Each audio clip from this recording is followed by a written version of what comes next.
Maluwalhating araw sa inyo lahat mga kaibigan. Ang ulam natin ngayon sa ating tanghalian ay tinatawag dito sa amin sa Bicol na tiyakoy. Iwan ko lang ba sa ibang lugar kung ganun din ang tawag. Ito pala ang inyong lingkod o OFW sa Pinas, si Mark, ang nagtitipid na manggagawa dito sa Pinas. Pasimple-simple lang pala ako sa trabaho at ordinaryong manggagawa lang ako, kaya ang sahod ko ay 456 lang po kada araw. Kaya inuugali kong magtipid. Kaya tara, samahan nyo lang akong kumain para makabawi na lang tayo sa kain kahit mababang sahod. Ito, tiyakoy. Parang tinapay lang to pero sipin lang natin ay hardware, ito yung chicken sandwich ba? Burger, sipin natin burger.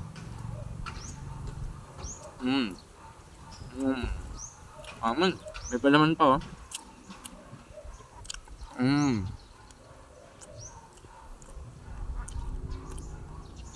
Sampu lang ang isang piraso nito, kaya 20 pesos lang may ulam ka ng kaibigan.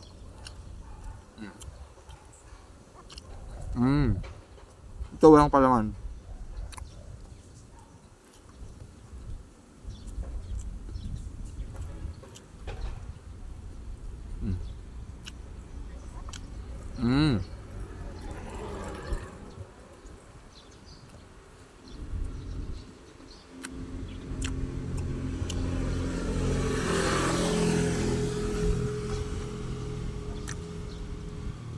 Ito, medyo cheesy yung lasa niya mga kaibigan. Tapos may kunting asukal. Dami.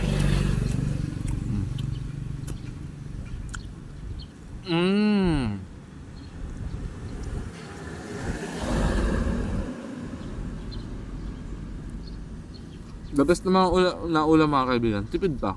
No? 20 pesos mo lang may ulam ka na.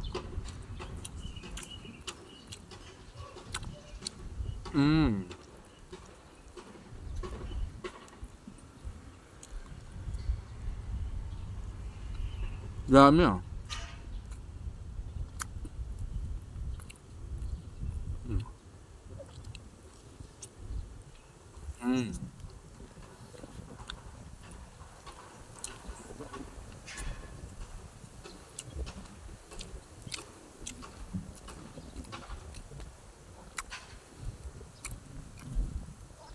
Presko sa pwesto natin ngayon mga kaibigan. Nagruta pala kami dito sa Baaw, Camarines Sur. Shout out sa lahat ng mga taga Baaw.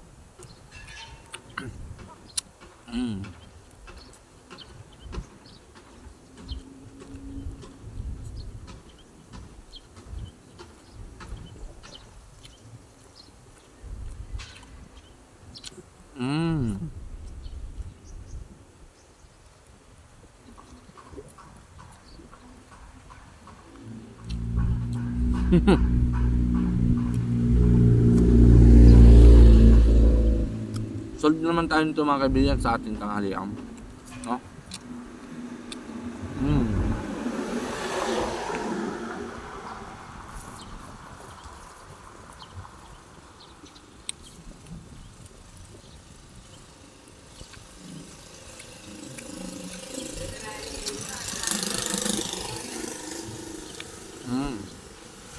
Dami.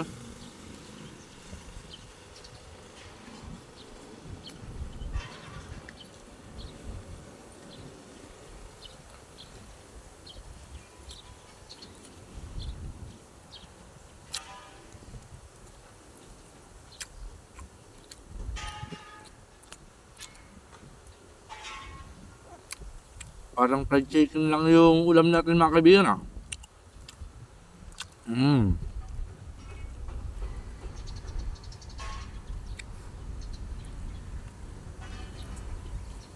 Pabos na.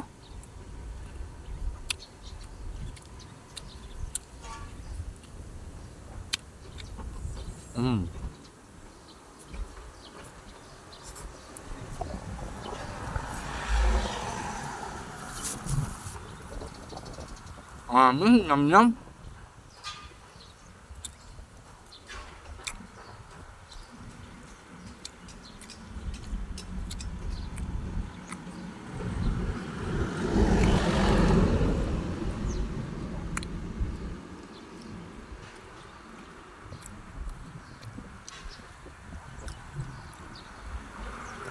Busog na tayo mga kaibigan at sa muli, ito ang inyong lingkod, OFW sa Pinas, si Mark. At laging nagpapaalala, lagi lang tayo magtitipid dito sa Pinas para hindi tayo nababaon sa utang. At ang inyong lingkod ay isang uragon, basta uragon ay malupiton. That's all, mabuhay, hanggang sa muli.